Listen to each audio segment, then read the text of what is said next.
வணக்கம். சிம்ம ராசிக்கு இந்த ஏப்ரல் மாதம் எவ்வாறு இருக்க போகுது? சிம்மராசியை பொறுத்த வரைக்கும் ராசிநாதன் என்று சொல்லக்கூடியவர் அவர் தான். யார்னா சூரிய பகவான். 14ஆம் தேதி தான் நம்ம ராசிக்கு 9ஆம் இடத்துக்கு வருகின்ற இடம். அது வரைக்கும் கொஞ்சம் பொறுமை நிதானத்தை கடைபிடிப்பது என்பது ரொம்ப முக்கிய தருணமாக இருக்குது. ஏன்னா 6ஆம் தேதியே புதன் நம்மளுக்கு இந்த 2ஆம் அதிபதி வரவு தருகின்ற விஷயம் என்று சொல்லக்கூடிய புதன் பகவான் நீச்சகதி பெறுவார் 8ஆம் இடத்துல. அது ஒன்று தான் நம்மளுக்கு ப்ளஸ்ஸே கண்டி.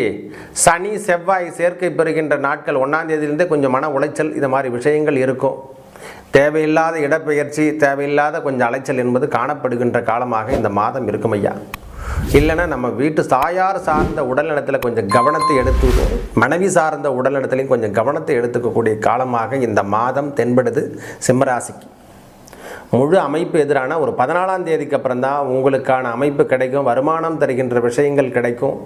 சூரியனோட சுக்கிரன் சம்பந்தப்படுகின்ற நேரம், அந்த புதன் பகவான் இரு பரிவர்த்தனை யோகம் பெறுகின்ற நேரத்தில் ஓரளவுக்கு பணம் சார்ந்த விஷயத்தில் இருந்து வந்த தடை விலகும். 6ஆம் தேதிக்கு அப்புறமே தடை சார்ந்த விஷயங்கள் எது இருக்குதோ அதெல்லாம் விலகிடும். ஏன்னா பரிவர்த்தனை யோகம் பெறுகின்ற நேரத்தில் தடை என்பது விலகக்கூடிய காலமாக இருக்கும். பொறுமை மட்டும் கொஞ்சம் கடைபிடிங்க. இந்த மாதத்தில் நிறைய தேவையில்லாத விஷயம், ஹாஸ்பிட்டல் சார்ந்த விஷயம், மருத்துவம் சார்ந்த விஷயத்தில் எடுத்துக்கிற மாதிரி காலம் இருக்கு ஐயா.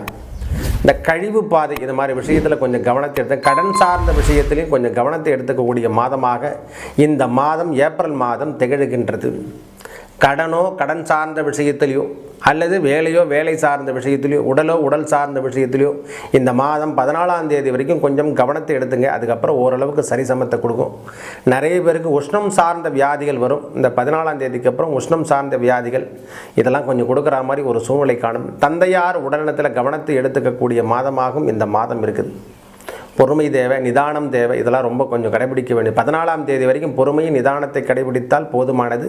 சிம்மராசி பொறுத்த வரைக்கும் இந்த அஷ்டமத்தின் சனியின் தாக்கத்தை விட இந்த செவ்வாய் பகவான் கொடுக்கக்கூடிய தாக்கம் யோகமாக மாறும்.